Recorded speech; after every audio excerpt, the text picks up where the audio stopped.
Buenas chicos y chicas, este es la segunda parte de lo que es los videos sobre la carta. La vez pasada habíamos quedado en lo que era el borrador, hoy vamos a ver el control de calidad y también el borrador mejorado. Y además vamos a ver lo que es el párrafo de apertura, el de cierre y también vamos a ver las partes de la carta en sí.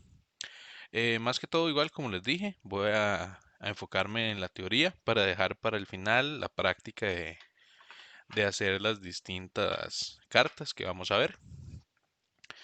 Entonces, comenzamos con lo que es el control de calidad. Acá tenemos lo que es el borrador.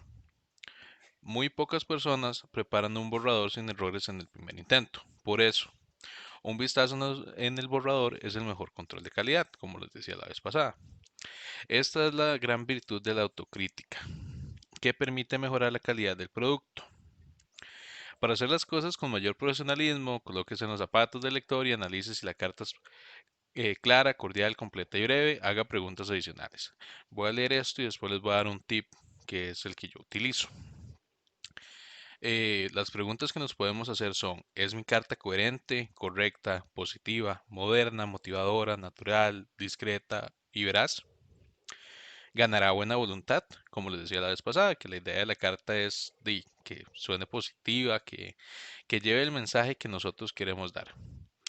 Después, es probable que luego de pasar por estos controles, la carta vaya mejorando en cada etapa. Su estado final será el mejor, que es lo que nosotros buscamos. El tip que les iba a dar es este: si tienen el tiempo para hacerlo.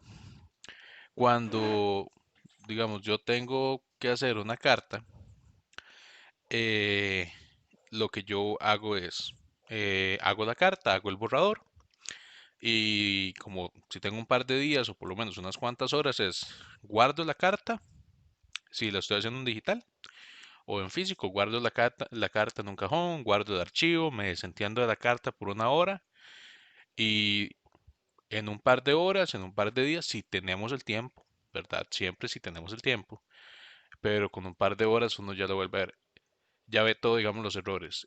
Después de ese par de horas uno llega, abre el archivo, agarra la carta del cajón donde estaba guardada y la empieza a leer.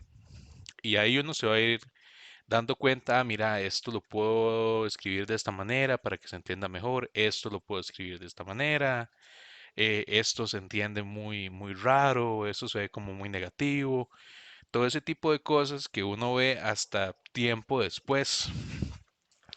Porque cuando uno hace la carta en los borradores, uno dice: no, está perfecta, voy a dejarla así y si estoy apurado la voy a mandar de un solo. Lo ideal es que uno tome el tiempo para hacer todo bien, ¿verdad? Después tenemos el borrador mejorado, que luego del mejoramiento del primer borrador, después de haber verificado sus características vitales y complementarias, que era lo que hablábamos en el primer video, es urgente que también analice la estructura gramatical, la ortografía y la puntuación. Eh, Word, en este caso, tiene la capacidad de, cuando uno le da la tecla F7 o función F7, dependiendo de la computadora en la que estemos trabajando. A ver, un segundo. Sí, es F7. Es que estaba revisando a ver si era F7. Cuando uno le da F7 o función F7, dependiendo de la computadora, como les decía, el Word abre una ventana a la derecha, que aquí no se va a ver porque tengo nada más el recuadro de la hoja, y nos va a aparecer a la derecha, al lado de acá, toda la lista de los errores gramaticales, ortográficos y gramaticales que tengamos en el documento. Y Word nos va a dar la opción de cambiarlos o dejarlos como están. Uno normalmente los deja como están si son un nombre propio de una persona que se escribe así, Word no lo reconoce. Pero si ya, por ejemplo, nos está faltando una tilde, nos está faltando un espacio, un signo de pregunta, de exclamación, Word lo nota y eso nos va a ayudar a que funcione. Como aquí dicen, no es 100% garantizado. Existen momentos donde Word no reconoce que hace falta una tilde, por ejemplo. Entonces tenemos que tener cuidado con eso si no estamos seguros, hoy en día tenemos la facilidad de que existe Google y que si ustedes ponen la oración, porque Google necesita un contexto, por ejemplo, hacen la pregunta, ¿por qué el cielo es rojo? Entonces les va a tirar, ustedes lo escriben sin tilde y les va a tirar la tilde para que lo tomen en cuenta. Google va a hacer ahí la autocorrección. Entonces, ya con eso ustedes tienen una segunda verificación de seguridad y si no, siempre existirán los diccionarios y demás, ¿verdad? Entonces, tengan siempre cuidado con lo que es la ortografía, la gramática, los signos de puntuación y todo lo demás. Continuamos entonces con lo que es el párrafo de apertura. Este párrafo debe crear o despertar en la mente del lector el interés por el mensaje que transmite. Estos son algunos ejemplos. Obviamente depende ya de lo que ustedes quieran hacer y para lo que vayan a hacer la carta, ¿verdad? El primero, por ejemplo, si nos están solicitando una cotización o que le enviemos, por ejemplo, la descripción de todos nuestros productos, el menú, digamos, o se me olvidó, el menú que tengamos de nuestros productos o el catálogo, esa es la palabra que andaba buscando, el catálogo que tengamos en la empresa, etcétera, etcétera. Podemos iniciar con gracias por su interés en nuestros productos. Con mucho gusto le haremos llegar. Adjunto en este documento está todo el catálogo de nuestros productos. Estas son las promociones que tenemos para este mes. Y ya uno ahí empieza, si fuera una carta de ese tipo. Después tenemos el agrado de adjuntar el cheque número 954.789 por $650 a cargo del Banco de Costa Rica. Agradecemos su contribución para el desarrollo de la ciudad. No los voy a leer todos porque y son al final como ejemplos que ustedes pueden utilizar para que vean como la estructura. Agradecemos su valiosa contribución, lo felicito por la exitosa campaña publicitaria que ha realizado para nuestra firma y después de este párrafo de apertura viene todo lo que nosotros queramos decir. Vean que normalmente son cosas pequeñas, un renglón, dos renglones máximo, porque es el párrafo de apertura, que es lo que estábamos viendo en el video anterior, ¿verdad? Como la cantidad que debemos ahí tener. Ok, continuamos con el párrafo de cierre. Con este párrafo se deja y se mantiene el impacto favorable inicial. Debemos despertar y mantener la simpatía y confianza hacia el producto o servicio que ofrecemos. Veamos estos ejemplos. Y ahorita lo que pasó es que llegó mi perro, disculpen. Ay, llegó y se me robó una de las sandalias que uso para estar acá adentro en casa. Entonces fue pausar el video y perseguirlo un rato. Bueno, continuamos con el párrafo de cierre. Este, tenemos, reciban nuestros mejores deseos de éxito y ventura personal. Estamos complacidos de seguir prestándole nuestros servicios, si fuera que tenemos un negocio de venta o de servicios profesionales. Mi deseo porque el año venidero le depare éxitos y felicidad. Ese evidentemente es más para diciembre. Ya cuando desde el 1 de diciembre todo el mundo, ay, feliz año nuevo y nos vemos hasta el otro año, así que feliz año, bla, bla, bla. Eso también, digamos, uno tiene que contemplarlo en las cartas. Depende del tipo de carta, uno tiene que hacer ahí como la celebración, por decirlo así, o el buen deseo, dependiendo la época, ¿verdad? Por el tema de simpatía, de generar ese positivismo en la carta, la confianza, etcétera, etcétera. Después, deseamos fortalecer las buenas relaciones que han unido nuestras empresas. Esperamos que sea de una gran utilidad la información adjunta y agradecemos su ayuda desinteresada en la recién colecta y expresamos nuestra permanente gratitud. Uno de los que más se utiliza es que es un poco seco. Yo lo uso porque es costumbre, honestamente, pero no me gusta mucho porque es como muy genérico, por decirlo es. Sin más por el momento, se despide y pongo mi nombre, mis apellidos, mi cargo, profesor, etcétera, etcétera, y mi información de contacto, o sea, correo, número de teléfono, etcétera, etcétera. Pero no es como que me haga así como, bueno, eso es más de despedida, pero en el párrafo de cierre sí uso un poquito más de empatía y demás. Después tenemos lo que es el formato de una carta. Acá vamos a ir viendo cada uno, hoy sí los vamos a ver todos, cada uno de estos. Entonces voy a tratar de hacer el video como bien, no tan largo, porque ya llevo 10 minutos. Un largo camino se ha recorrido desde la carta perfumada, caligrafiada, enrollada y asegurada con fina cinta de seda para el mensaje de nuestros días. Perdón, hasta el mensaje de nuestros días. Sin embargo, hay un concepto en común que siempre se busca la forma atractiva, elegante, el mensaje de amor sobre la carta, sobre la carta comercial. Aquí estos dos no van. Con esto lo que quiero decir es esto, chicos. Sepamos que antes la carta siempre fue muy romántica, que no se utilizaba tanto para fines comerciales, eso es un poco más moderno, pero la carta siempre ha sido algo elegante, algo que históricamente utilizaban la gente adinerada, la gente de la realeza y los que tenían acceso a una educación. Ustedes tienen que entender que lo que es la educación la educación libre y gratuita para todos es un concepto de relativamente de 300 años o menos. Entonces tenemos que tener eso en cuenta, ¿verdad? Las partes generales y específicas de una carta comercial son el membrete, número consecutivo de la carta, lugar y fecha, datos del destinatario, asunto, saludo o vocativo, cuerpo o texto de la carta, despedida, nombre del remitente, cargo, anexo, copia y la identificación del digitador. Entonces vamos a ver las partes hoy. Como les dije, comenzamos con el membrete. Hay que empezar por decir que ya hay varios países donde se ha legislado sobre la forma de distribuir las partes de la carta.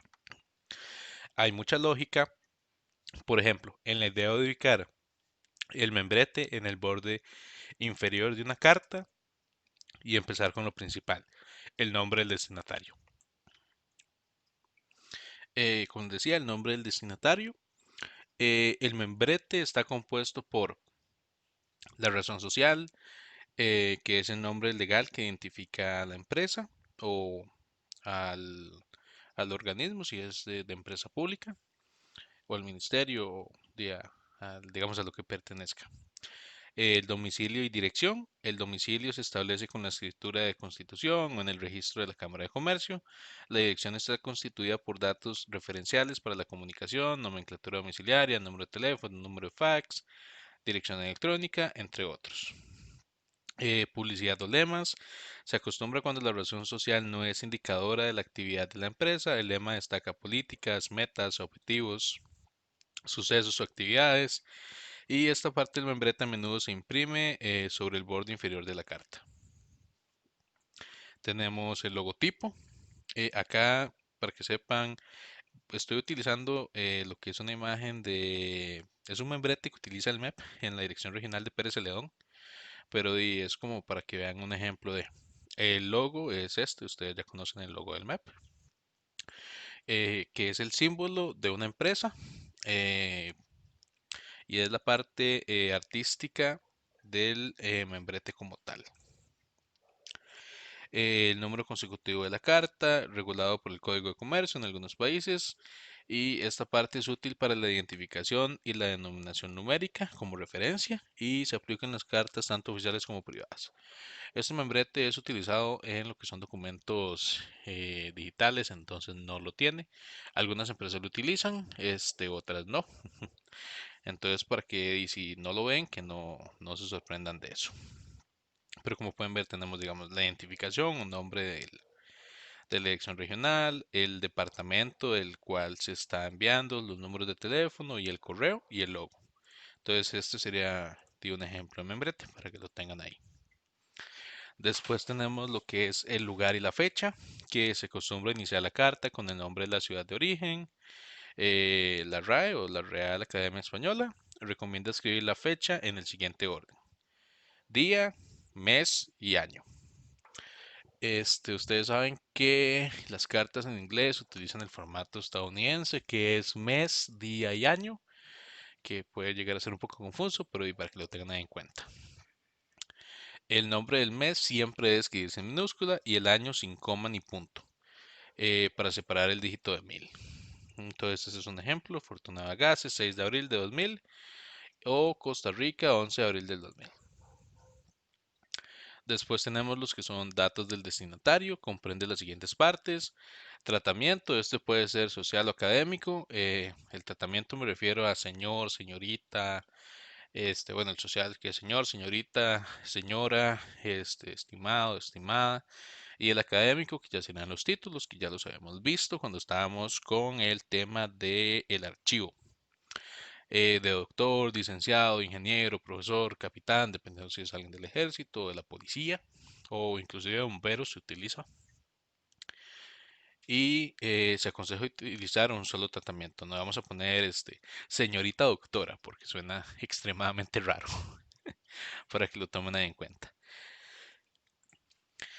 Después tenemos lo que es el nombre, que se integra con otros nombres y apellidos. En algunos países se utiliza la mayúscula para destacar su importancia. Acá siempre se utiliza la mayúscula, ¿verdad? Es un nombre propio, es el nombre de una persona o de una empresa. Entonces se utiliza si estamos con una persona, en el nombre, en el primer apellido y en el segundo apellido. Siempre con mayúscula, ¿verdad? Es un poco lógico acá, siempre lo utilizamos. El cargo, es necesario incluir el cargo del destinatario en la carta comercial.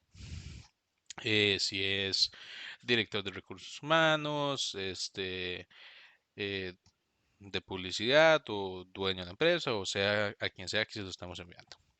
El nombre de la empresa no va con mayúsculas fijas porque algunas empresas no tienen mayúsculas en su nombre o al contrario tienen todo el nombre en mayúscula. Entonces tenemos que tener eso ahí, este, cuidado con eso, ¿verdad?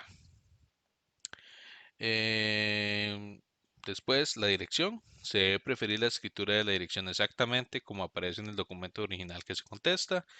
Y hay que familiarizarse con el sistema de codificación de ciudades de cada país de América Latina. ¿Qué pasó? Eso es lo que les decía. Cuando Word detecta que hay un error ortográfico, lo pone en rojo. O si hay un error de espacio, lo pone en azul. Vean.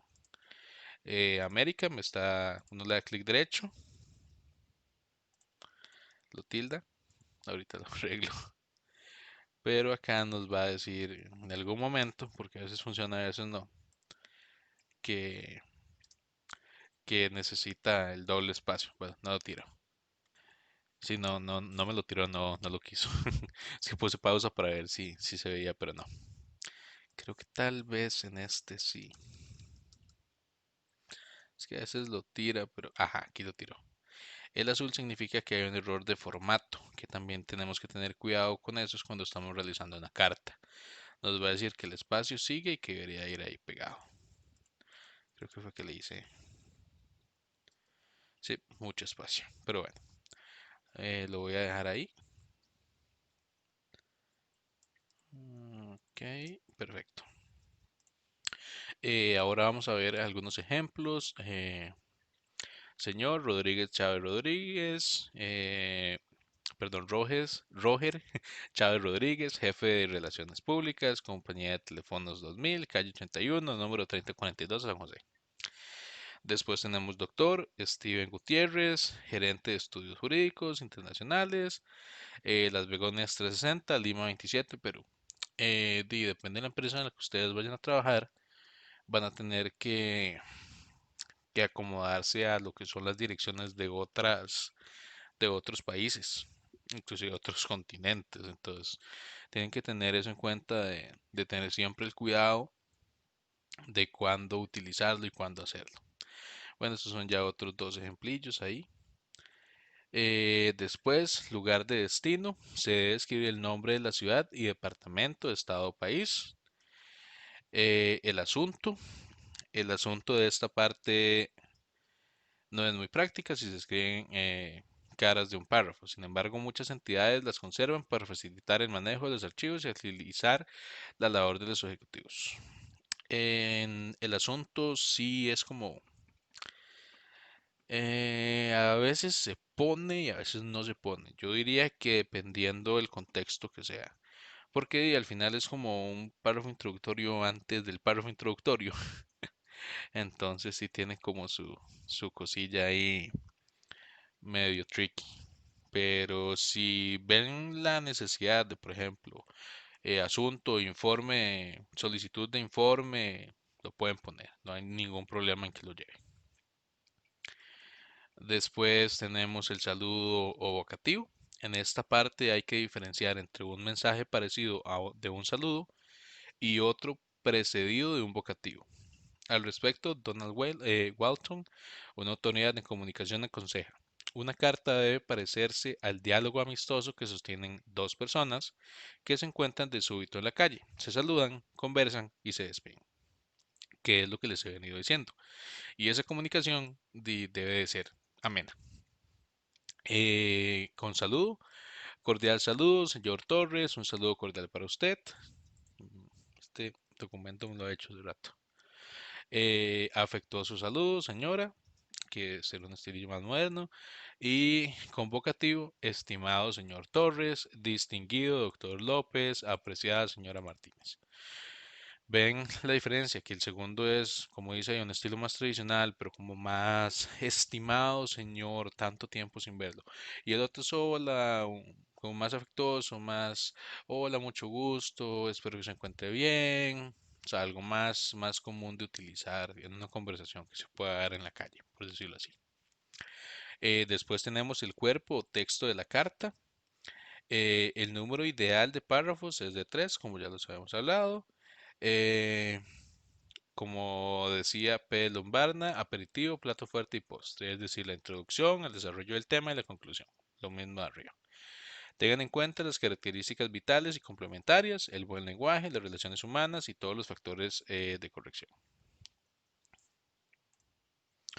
Después tenemos lo que es la despedida, que el corresponsal tiene siempre la opción de elegir el estilo que más se acomode a su sentir. O sea, ustedes tienen la potestad de cómo van a despedirse, porque esos son ustedes los que están haciendo la carta. Tenemos un estilo moderno de hasta otra ocasión, hasta pronto.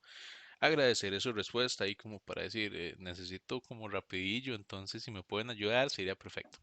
Y después tenemos los de cortesía, que les decía yo ahora, cordialmente, atentamente, sinceramente, entre otros. Pero ustedes tienen la capacidad de elegir cuál se ajusta a ustedes, cuál se ajusta al tono de la carta, al contenido de la carta. Entonces, eso es algo que ustedes deben de tomar en cuenta al momento de escribirlo.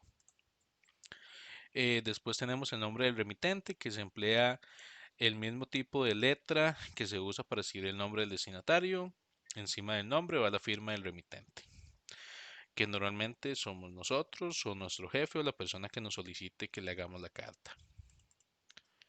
Después tenemos el cargo. A renglón seguido y sin sangría se escribe el cargo del remitente. El anexo, siempre es conveniente escribir información específica sobre lo que se envía, por ejemplo, 3 catálogos, 2 letras de cambio, un contrato. Eso es si tenemos documentos adjuntos, si no, simplemente no se pone.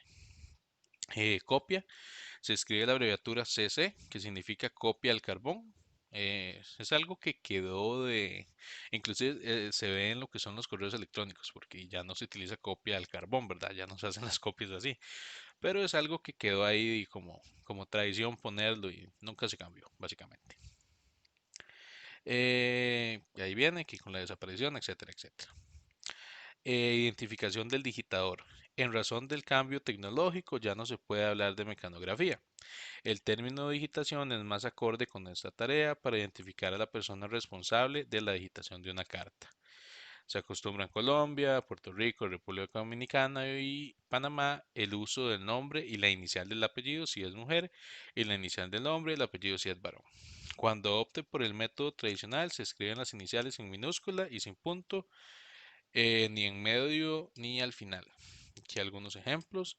Este, Cuando ustedes lo vayan a hacer en una empresa, di, no está de más preguntar, ya que puede que su jefe diga, no, yo no quiero como usted es la persona que me hace todas las cartas, yo no quiero que aparezca que es usted la que lo está digitando, por ejemplo. O al contrario, yo necesito que siempre aparezca que su nombre completo con los 2 apellidos, que usted fue la persona encargada de realizar esa carta, por si pasa algo, porque usted es la persona informada sobre el tema, etcétera, etcétera. Entonces, no está de más hacer ahí casualmente la consulta o fijarse en algunos documentos anteriores, siempre obviamente con el consentimiento, la discreción del caso y demás, pero todo en aras de mejorar la redacción y mejorar nuestro futuro trabajo, ¿verdad? Continuamos con lo que es la comunicación de una página. A raíz de la aparición de 2 horas excelentes a inicio de los 90, en busca de la excelencia de Peter Waterman y administración de una página de Kaden Sorber, se ha difundido la idea moderna de que los mensajes comerciales deben ser escritos solo en una página. Que bueno, sería convencer a todos los gerentes de que escriban memorandos, cartas, informes en una sola página, sin duda alguna serían leídos en su totalidad, porque existen documentos, informes y demás demasiado grandes. La comunicación ascendente, informe, reducida a una página, como se ha practicado en algunas empresas, ha permitido a esta alcanzar altos índices de productividad administrativa. Esto en resumen es esto. A raíz de estos libros se empezó a dar la idea de que todo debe ser de una página y tiene su lógica y se los voy a explicar así. Mientras digamos, en la actualidad uno pasa ocupado, no importa el trabajo que tenga. Específicamente si es un trabajo de oficina, ustedes siempre van a tener algo que hacer. Entonces, mientras más directo, conciso y pequeño sea algo, ustedes van a poder seguir haciendo su trabajo, leer esa información, hacer las acciones que esa información requiera y seguir con su trabajo sin tener la necesidad de distraerse demasiado de su trabajo y demás. Después que la segunda página, en los casos de una segunda, usa la técnica siguiente, que se utiliza un papel de igual calidad, que eso no es un inconveniente hoy en día, uno siempre imprime todo en el mismo tipo de papel. No se utiliza el membrete va en la primera, en algunos, y que hay que dejar 8 interlíneas de 2 y 3 centímetros desde el borde superior del papel y coloque la identificación de la página que puede constar de los siguientes elementos. Nombre del destinatario, número de la página, que sería la 2, fecha de la carta y código consecutivo de la correspondencia, si lo tenemos registrado en la primera.